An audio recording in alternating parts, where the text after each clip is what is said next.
Hello friends, ഞാനിന്ന് ഉണ്ടാക്കുന്നത് വഴുതിരിങ്ങ പുളിക്കറിയാണ്. അതിന് 3 വഴുതിരിങ്ങ ഇങ്ങനെ നീളങ്ങനെ മുറിച്ച് വെച്ചിട്ടുണ്ട്. അപ്പോൾ കുറച്ച് വെല്ലുള്ളിയുണ്ട്, തക്കാളി. അപ്പോൾ ഉണ്ടാക്കാൻ തുടങ്ങാൻ പോകുന്നതാണ്. ചീഞ്ചട്ടി വെച്ച് ചൂടായിട്ടുണ്ട്. കുറച്ച് വെളിച്ചെണ്ണ ഒഴിക്കുന്നുണ്ട്.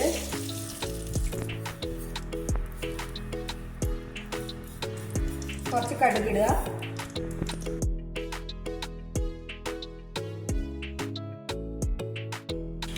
കുറച്ച് കറിവേപ്പില ഇടുക.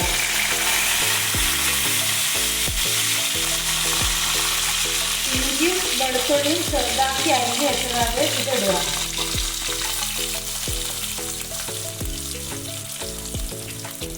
ഒന്ന് പച്ച മണം പോട്ടെ. അതിൻ്റെ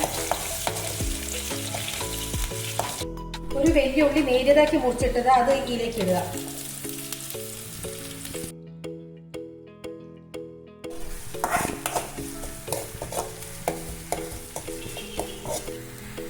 ഒരു തക്കാളി നേരിയതാക്കി മുറിച്ചത് അത് ഇതിടുന്നുണ്ട്.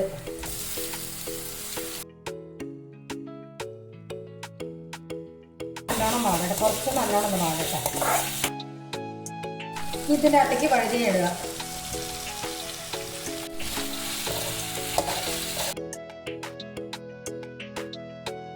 കുറച്ച് ജീരകപ്പൊടി ഇടുക.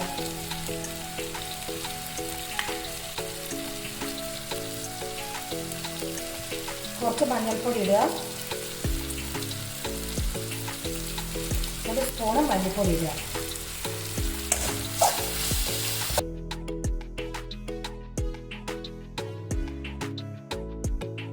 കുറച്ച് ഉപ്പ് ഇടുക. ഇത് നല്ലോണം മിക്സ് ആക്കിയിട്ട് ഇത് ലോ ഫ്ലെയിമിൽ വെക്കുക. ഇതാവുന്ന നേരം കൊണ്ട് നമുക്കൊന്ന് പൊടിച്ചെടുക്കുന്നുണ്ട്.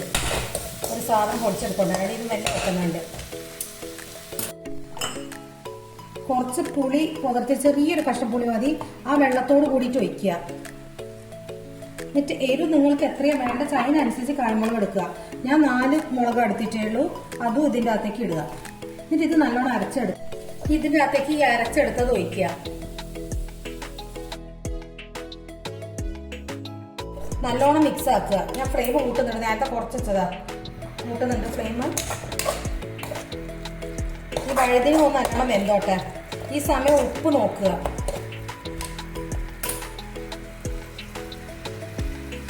ഉപ്പൊക്കെ കറക്കണം. ഈ വഴുതിന് ഇതിൽ നല്ലോണം ഉടച്ചെടുക്കണം. ഇത് ഉടയുന്ന വരെ ഇതൊന്ന് വെന്തോട്ടെ. അഥവാ നിങ്ങൾക്ക് വേവ് കുറച്ചും കൂടി വേണമെങ്കിൽ കുറച്ച് തുള്ളി വെള്ളം ഒഴിച്ചാൽ മതി. എന്നിട്ടാണ് നല്ല വെന്ത് കിട്ടും. ഇതിൻ്റെ അകത്തേക്ക് ചെറിയ കഷ്ണം ശർക്കര ഇടുക.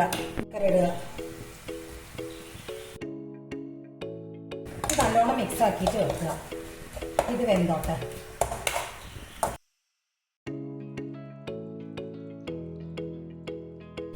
ഇത് നല്ലോണം വെന്തിട്ടുണ്ട്. ഇങ്ങനെയാണ് ആവുമ്പോൾ നല്ല ടേസ്റ്റ് ആയത് ചോറ് കൂട്ടാൻ വേണ്ടിയിട്ട്. ഇതുപോലെ എല്ലാവരും ഒന്ന് ഉണ്ടാക്കി നോക്കുക. ഇഷ്ടപ്പെട്ട് ലൈക്ക് ചെയ്യുക, കമൻറ്റ് ചെയ്യുക, ഒന്ന് സബ്സ്ക്രൈബ് ചെയ്യുക.